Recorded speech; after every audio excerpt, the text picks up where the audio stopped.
पिछले एपिसोड में हमने देखा था कि चैंपियन की ल्यूशी नाम के एक बंदे के साथ फाइट हो रही थी, क्योंकि ये टॉप 4 की फाइट थी। जो भी जीतेगा उसको आगे प्रमोट किया जाएगा और हारने वाले को कंपटीशन से डिस्क्वालीफाई कर दिया जाएगा। तो वो जो ल्यूशी था वो यहाँ पर चैंपियन के साथ मुकाबला करने के लिए आता है, जो कि एक बहुत ही ज्यादा कमाल का स्वॉर्ड कल्टिवेटर है। मतलब कि वो स्वॉर्डमैनशिप प्रैक्टिस करता है और उसकी स्वॉर्ड वाली टेक्निक बहुत ज्यादा एक्स्ट्राऑर्डिनरी थी। तो उसका मुकाबला करने के लिए चैंपियन को यहाँ पर आना पड़ता है। चैंपियन अपनी पावर का यूज करते हुए उसके साथ फाइट तो करता है, लेकिन वो ल्यूशी था बहुत स्ट्रॉन्ग। वो अपनी एक के बाद एक करते हुए कई सारी टेक्निक को यूज कर लेता है चैंपियन को हराने के लिए, लेकिन चैंपियन को हरा पाना उसके बस की बात नहीं थी और चैंपियन आसानी के साथ उसको हरा देता है। इस तरह से चैंपियन ने अपना ये वाला राउंड क्लियर कर लिया था और वो इसको जीत जाता है, जिसके बाद यहाँ से ये एपिसोड शुरू होता है। तो इस एपिसोड की शुरुआत में अब सेकंड राउंड होने वाला था, जो कि होगा उस तियानशाओ का दांतियान के बीच। अब तियानशाओ और दांतियान तो वैसे भी टॉप के कल्टिवेटर है, तो इनका जो बैटल होने वाला था वो बहुत ज्यादा एक्स्ट्राऑर्डिनरी था। तियानशाओ दांतियान से कहता है कि देखते हैं कि इस बार कौन जीतता है, मुझे गारंटी है कि मैं ही जीतने वाला हूँ। तो ये सुनते साथ ही वो जो दांतियान था वो काफी ज्यादा गुस्सा हो जाता है और वो अपनी नेदर किंग ट्रांसफॉर्मेशन टेक्निक का यूज कर लेता है, जिस वजह से उसने एक ट्रांसफॉर्मेशन टेक्निक को यूज किया था ना, तो वो पूरा एकदम अलग बनने लग जाता है। वो ट्रांसफॉर्म हो रहा था एक नेदर किंग के अंदर। नेदर किंग एक बहुत ही ज्यादा स्ट्रॉन्ग डीमन किंग होता है और उसके अंदर ही अब यहाँ पर वो दांतियान कन्वर्ट हो चुका था। वो इतना ज्यादा डेंजरस और काफी कमाल का दिख रहा होता है, जिसका कोई हिसाब भी नहीं था। नेदर किंग की पावर ने दांतियान को पूरी तरह से अपने कंट्रोल में ले लिया होता है। उसकी ब्लड लाइन की पावर, उसकी सारी की सारी पावर का जो कंट्रोल था ना, अब वो नेदर किंग के हाथ में चला गया था। और अभी जो यहाँ पर नेदर किंग वाला लुक लिया है दांतियान ने, वो उसी लुक के हिसाब से अपनी सारी की सारी फाइट को कंटिन्यू करेगा। लेकिन जितना आसान और जितना कमाल का ये चीज लग रहा था, उतना ही ज्यादा ये रिस्की भी होता है, क्योंकि वो जो नेदर किंग की पावर है कभी भी यहाँ पर दांतियान के ऊपर कंट्रोल करते हुए उसकी सोल को शैटर कर सकती है। मतलब वो उसकी सोल को डैमेज कर देगी और दांतियान की जान पे भी खतरा आ सकता है। तो उसने यहाँ पर इतना बड़ा गैम्बल खेला था कि या तो इससे वो ये मैच जीत जाएगा या फिर उसकी जान तक जा सकती है। इसी वजह से लोग हैरान रह गए थे कि दांतियान ने इतना खतरनाक स्टेप कैसे ले लिया। लगता है कि वो पूरा मन बना कर आया है कि वो तियानशाओ को हरा कर ही रहेगा। तो ये सुनकर तियानशाओ कहता है कि बढ़िया, बहुत बढ़िया, कमाल का अटैक था ये, लेकिन मेरे सामने तुम कुछ भी नहीं कर पाओगे। वो तुरंत अपनी यहाँ पर 4 बीस्ट की स्पिरिट को बाहर निकाल देता है और उसकी पावर को वो खुद में मर्ज करने लग गया था। तियानशाओ कहने लग जाता है कि मैं तियानशाओ, जिंदगी में मैंने जिसको भी चाहा है ना, सब कुछ हासिल किया। कोई भी ऐसी चीज रही ही नहीं जिसको मैं चाहूँ और वो मुझे मिली ना हो। और अब मैं चाह रहा हूँ कि इस कॉम्पिटिशन का फर्स्ट रैंक हासिल करना, तो मैं इसको करके ही रहूंगा, चाहे दुनिया इधर की उधर क्यों ना हो जाए। तो ये करने से मुझे कोई नहीं रोकने वाला। उसकी जो 4 बीस्ट की स्पिरिट थी ना, उसको अपनी सोल के साथ उसने मर्ज कर लिया था। अब उसने बीस्ट ट्रांसफॉर्मेशन टेक्निक का यूज किया था, तो इससे होता ही है कि उसका भी एक नया लुक आ जाता है। और नो डाउट ये भी बहुत ज्यादा कमाल का रखा था। यहाँ पर दांतियान ने नेदर किंग को ट्रांसफॉर्मेशन में यूज किया था, तो उसी तरह से वो जो तियानशाओ है उसने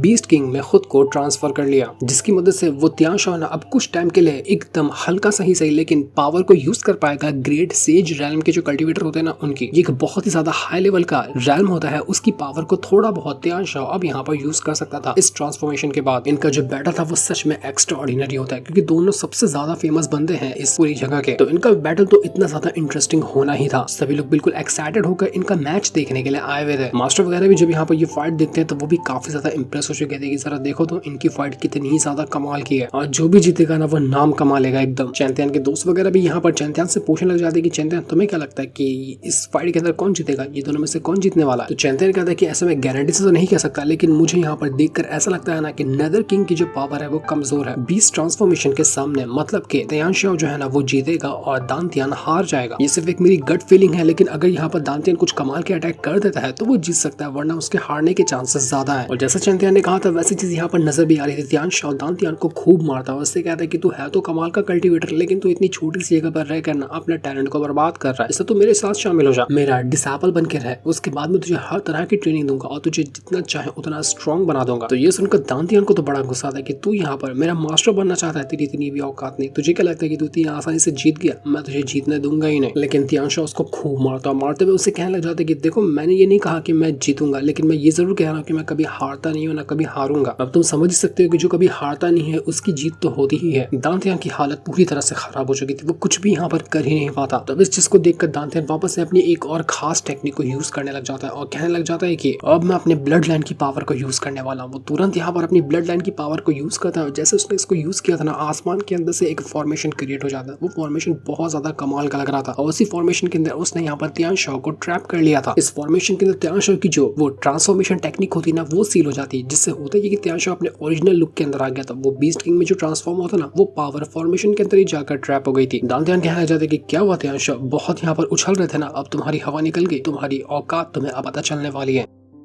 वो यहाँ पर दांतियान खुद को इतना ज्यादा बड़ा कर लेता है कि त्यानशाओ उसके सामने एक चूंटी जैसा लग रहा था, और उसके बाद यहाँ पर दांतियान त्यानशाओ को हाथ से ही मसल कर मारने की कोशिश करता है ताकि वो ये मैच जीत जाए। दांतियान कहता है कि मैं तुझे बिल्कुल भी चांस नहीं देने वाला हूँ कि तू यहाँ पर ये बैटल जीते, ये बैटल मेरा ही होगा, इसको मैं ही जीतूंगा। वो त्यानशाओ को पूरी तरह से दबा कर वहां पर खत्म कर चुका था। इसके बाद दांतियान कहते हैं कि क्या हुआ, अब अनाउंस कर दो कि मैं यहाँ पर ये बैटल जीत चुका हूँ। लेकिन जैसा उसको लग रहा था कि उसने यहाँ पर त्यानशाओ को हरा दिया है, असल में यहाँ पर त्यानशाओ ने खुद को ना एक फ्लेम के अंदर कन्वर्ट कर लिया था। त्यानशाओ के पास असल में एक हेवनली फ्लेम है जिसके अंदर वो खुद को कन्वर्ट कर सकता है और उसकी मदद से वो किसी भी तरह के फॉर्मेशन से बाहर निकल सकता है। तो उसने फ्लेम में कन्वर्ट करते हुए अपने आप को आसानी से फॉर्मेशन के अंदर से बाहर निकाल लिया था। दांतियान कहता है कि नहीं, ये नहीं हो सकता, मैंने तो तेरी मार्शल सोल को, ये जो बीस्ट ट्रांसफॉर्मेशन टेक्निक थी, उसको अपने फॉर्मेशन के अंदर ट्रैप किया था ना, तू बाहर कैसे निकला उसके अंदर से। त्यानशाओ कहता है कि दांतियान मेरी बात सुन, तू यहाँ पर मानता हूँ कि तू स्ट्रॉन्ग है, तू कमाल का कल्टिवेटर है, लेकिन इतना भी स्ट्रॉन्ग नहीं है कि तुम मुझसे मुकाबला कर सके, क्योंकि जिस चीज के बारे में तूने कभी सोचा भी नहीं होगा ना, उससे ज्यादा टेक्निक और उससे ज्यादा पावर मेरे पास है। अगर तेरे सामने मैं नहीं खड़ा होता ना, तो अब तक गारंटी देता हूँ कि तू किसी भी कल्टिवेटर को हरा दिया होता, लेकिन मुझे हराना तेरे बस की बात नहीं है। इसके बाद त्यानशाओ एक के बाद एक करते हुए कई सारे फायर अटैक करता है दांतियान के ऊपर, जिस वजह से दांतियान की हालत खराब हो चुकी थी और दांतियान का जो नेदर किंग वाला ट्रांसफॉर्मेशन था ना, वो भी खत्म हो जाता है। अब लग रहा था कि दांतियान ये राउंड हार चुका है। त्यानशाओ दांतियान से कहता है कि दांतियान, मेरा ऑफर तुझे याद है ना कि अगर तुझे कभी भी ऐसा लगता है कि स्ट्रॉन्ग बनना है तो मेरा डिसाइपल बनने के लिए आ जाना, मैं तुझे अपने डिसाइपल की पोजीशन पे रख लूंगा, उसके बाद तुझे कभी भी हारने की नौबत तो नहीं आएगी। और इस तरह से यहाँ पर त्यानशाओ ने ये बैटल जीत लिया था। अब इस कंपटीशन के अंदर सिर्फ और सिर्फ दो बंदे बचे थे, एक था चैंपियन और दूसरी तरफ था त्यानशाओ, जिनके बीच में होगा फाइनल। लोग तो मैच शुरू होने से पहले ही कहने लग जाते कि जरा देखो तो दांतियान जब इतना बुरी तरीके से त्यानशाओ के सामने हार सकता है तो इस चैंपियन की क्या ही औकात है। चैंपियन के पास तो ऐसी कोई ट्रांसफॉर्मेशन टेक्निक भी नहीं है, वो कैसे ही मुकाबला कर पाएगा इस त्यानशाओ का। ये ऐसा नॉर्मल तरीके से तो त्यानशाओ को कभी नहीं मार सकता, वो उसको डिवोर कर जाएगा। चैंपियन को तो बैटल से पहले ही अंत लिखा जा चुका है। त्यानशाओ जो था वो यहाँ पर चैंपियन से कहने लग जाते कि देख, तू तो अभी दांतियान से भी लो लेवल पे सिर्फ मार्शल वेनरेबल रैंक के ऊपर तो मौजूद है, और तुझे सच में लगता है कि तू यहाँ पर मेरा मुकाबला कर सकता है, इसलिए बेहतर होगा कि मैं तुझे चांस दे रहा हूँ जिंदा रहने का। तू एक काम कर, मेरे सामने झुक जा और मुझे अपने मास्टर की तरह ग्रीट कर। मेरा दिल किया तो मैं तुझे माफ कर दूंगा और तेरी जान नहीं लूंगा, वरना तुझे फाड़ कर रख दूंगा। बता तू क्या चाहता है। तो चैंपियन यहाँ पर कहने लग जाता है कि तूने अपनी ट्रांसफॉर्मेशन टेक्निक को यूज करते हुए इमरजेंसी में थोड़ी सी पावर क्या बढ़ा लिया, अपने आप को कोई तू गॉड समझने लग गया है। अब तुझ जैसे कल्टिवेटर को हराना ना मेरे बाएं हाथ का खेल है, ना जाने तेरे से कितनों को मैं हरा चुका हूँ। तुझे कभी हारने का शौक नहीं है ना, लेकिन मेरी आदत ही है सामने वाले को हराना, वो भी बेइज्जत करके हराना। नमूना देखेगा, थोड़े टाइम के अंदर तुझे दिखाई दे जाएगा। तो इसके बाद अब यहाँ पर चैंपियन और त्यानशाओ के बीच में बैटल शुरू हो जाता है। दोनों एक दूसरे को एक घसीट के पंच मारते हैं, जहाँ इनका पंच एकदम बराबर का था। दोनों एक दूसरे के पंच के ऊपर अटैक करके एक को भी आगे पीछे खसका नहीं पा रहे थे। त्यानशाओ इतना स्ट्रॉन्ग था, लेकिन फिर भी चैंपियन के पंच ने उसको वहां पर स्टॉप कर दिया था। तो इतना करने के बाद चैंपियन फिर से अपनी पावर को यूज करता और उसके बाद हार्ट बुद्धा आर्ट टेक्निक थी ना, जो भी बुद्धा वाली टेक्निक उसने कुछ ही टाइम पहले सीखा था, वो उसको यूज करता है और उसके सील को समन कर लेता है। जिससे होता ये है कि यहाँ पर ना हार्ट बुद्धा आर्ट का एक सील क्रिएट हो चुका था, जो यहाँ पर सीधा चले जाता है त्यानशाओ के ऊपर अटैक करने के लिए। लेकिन त्यानशाओ अपनी पावर का यूज करते हुए उस सील को कुछ ही पल के अंदर डिस्ट्रॉय कर चुका था। लेकिन चैंपियन के पास एक अटैक नहीं था, वो तो पूरी तैयारी के साथ आया था ताकि किसी भी तरह से वो उस त्यानशाओ को हरा सके। एक के बाद एक करते हुए चैंपियन कई सारे अटैक करता है उस त्यानशाओ के ऊपर। वो अपनी ज्यादातर बुद्धा टेक्निक को वो यूज कर रहा था, जिसमें वो अपने डीमन एम्परर की पावर को यूज कर लेता है, अपने लाइफ और डेथ की पावर को मर्ज करता है, बुद्धा आर्ट को तो वो यूज कर ही रहा था। तो इस चीज को देखकर त्यानशाओ कहता है कि कमाल कर दिया तूने, मुझे नहीं लगा था कि तेरे पास इतनी तरह की अलग अलग टाइप पावर होगी, पर तूने सबका नमूना यहाँ पर दिखाकर मुझे इंप्रेस किया। उससे फाइट करने में मजा आएगा, लगता है कि तू दांतियान से भी ज्यादा इंटरेस्टिंग वाली मेरे साथ टक्कर देगा। दांतियान ने तो मूड खराब किया था, लेकिन तू लगता है कि बहुत कमाल का जलवा दिखाने वाला है। तो अब यहाँ पर देखते हैं कि कौन यहाँ पर ज्यादा स्ट्रॉन्ग है। तो अपनी सारी पावर को यूज कर और मैं भी अपनी सारी पावर को यूज करने वाला हूँ। इसके बाद यहाँ पर त्यानशाओ फिर से एक कमाल की टेक्निक को यूज करता है और उसका नाम था फोर सेज अनाइहिलेशन टेक्निक, जिसकी मदद से एक बहुत ही जायंट पाम अटैक तैयार हो जाता है। और वो पाम अटैक सीधा जा चुका था चैंपियन के ऊपर अटैक करने के लिए। चैंपियन की तरफ जैसे वो पाम अटैक आ रहा था ना, चैंपियन तुरंत यहाँ पर अपनी पावर का यूज करता है और एक वहां पर वॉइड क्रिएट कर चुका था, जिसके अंदर जाकर वो पाम अटैक सीधा गायब ही हो जाता है। इसके बाद चैंपियन वापस खुद को बुद्धा पावर के अंदर कन्वर्ट करने लग जाता है, मतलब बुद्धा पावर को अपने अंदर पूरी तरह से एब्सॉर्ब करने की, उसको अपने साथ मर्ज करने की कोशिश में लगा हुआ था। साथ ही साथ वो अपनी लाइफ और डेथ की जो पावर होती है उसको भी अपने साथ मर्ज कर चुका था। तो जैसे ये काम हो रहा था ना, त्यानशाओ को लगता है कि ये चैंपियन बेहोश हो गया, उसको कोई होश ही नहीं है और ये अब हार गया होगा, इसी वजह तो यहाँ पर ये कोई हरकत नहीं कर रहा। इसलिए वो कहता है कि क्या कोई अब रिजल्ट सुनाएगा, मैंने चैंपियन को हरा दिया, अब मुझे नहीं लगता कि वो यहाँ पर दोबारा से खड़ा होने वाला है ये फाइट करने के लिए, इसलिए बेहतर होगा कि अनाउंस कर दिया जाए कि मैं ये कॉम्पिटिशन जीत चुका हूँ। और तब वहां पर चैंपियन आता है और कहने लग जाता है कि इतना जल्दी तुझे खुश होने की जरूरत नहीं, इतनी जल्दी खुशी मना लेगा, ऐसा थोड़ी ना होने दूंगा। अभी तो मैंने तुझसे कहा था कि मैं तुझे बेइज्जत करके हराऊंगा, तो बेइज्जत अभी तक मैंने तुझे कहाँ ही की है।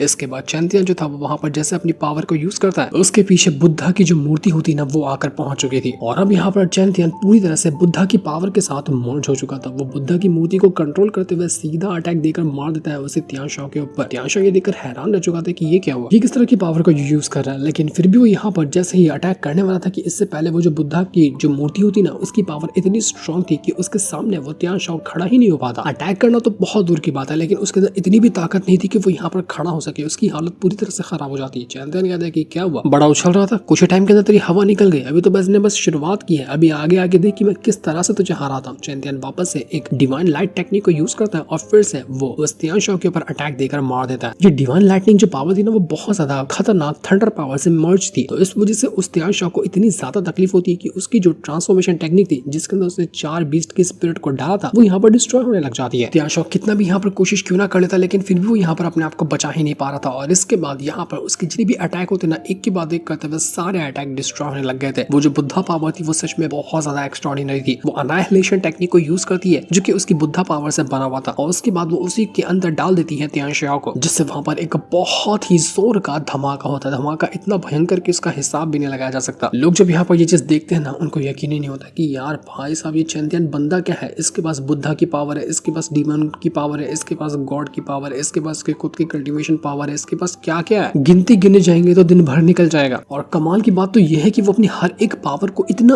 आसानी के साथ कंट्रोल कैसे कर पाता है। कोई बंदा इतनी पावर को होल्ड करे तो उसको कंट्रोल करना उसके लिए बहुत मुश्किल टास्क होता है, लेकिन चैंतियन सब कुछ इतनी आसान और इतने सिंपल तरीके से कैसे कर लेता है। तियानशाओ अधमरा हो गया था, उसकी हालत पूरी तरह से खराब थी और चैंतियन यहाँ पर तुरंत अपनी इंक स्वॉर्ड को लेता है और उसकी गर्दन पे जाकर रख देता है और कहता है कि क्या हुआ, इतनी जल्दी हार मान लिया क्या, या फिर अभी कुछ और करने का इरादा है। तो ये देखकर तियानशाओ जो था वापस से अपनी पावर को एक्टिवेट करने लग जाता है। वो कहता है कि नहीं, इतना भी कमजोर नहीं हूँ कि मैं इतनी जल्दी हार जाऊंगा। आज तक कभी ना हारने वाला बंदा, तुझे सच में लगता है कि तू इतनी आसानी से मुझे हरा देगा? लेकिन हाँ एक बात तो है, तेरे पावर की दाद देनी पड़ेगी। तूने जितना जलवा अपना दिखाया ना, मेरे 90% पावर के आसपास है तू, मैं तुझे अपने 90% के ऊपर रखता हूँ, लेकिन अभी भी मैं तुझसे 10% आगे हूँ और वो 10% ही यहाँ पर तेरी मौत का कारण बनेगा, क्योंकि आज तक मुझसे टकराने वाला कभी भी जिंदा नहीं बचा है। इसके बाद तुरंत ही यहाँ पर वो जो तियानशाओ होता है वो अपनी फिनिक्स गॉड की पावर को यूज कर लेता है। फिनिक्स गॉड की जो उसकी पावर थी वो इतनी ज्यादा कमाल की थी कि इतना बड़ा उसके पीछे फिनिक्स गॉड आ जाता है ना, जो कि पूरे आधे बैटल एरिना को कवर कर रहा था। ये तियानशाओ का फिनिक्स गॉड जो था वो बहुत ज्यादा कमाल का होता है। चैंतियन देखकर हैरान हो जाता है और कहने लग जाता है कि क्या ये जरा ट्रम्प कार्ड है, कि यही वो पावर है जिसको काफी टाइम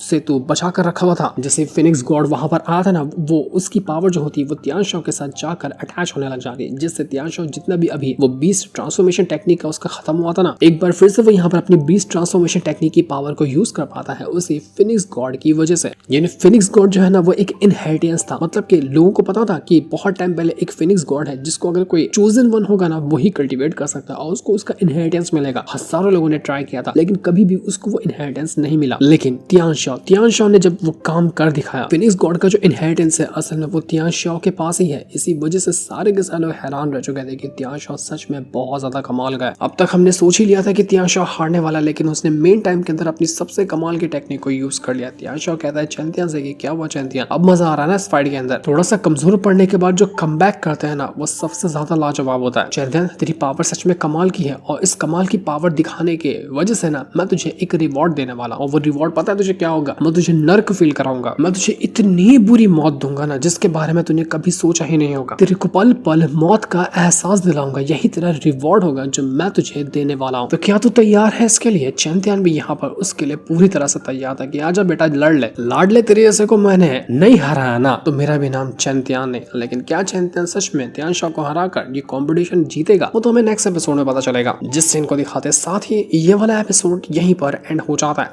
थैंक्स फॉर वॉचिंग।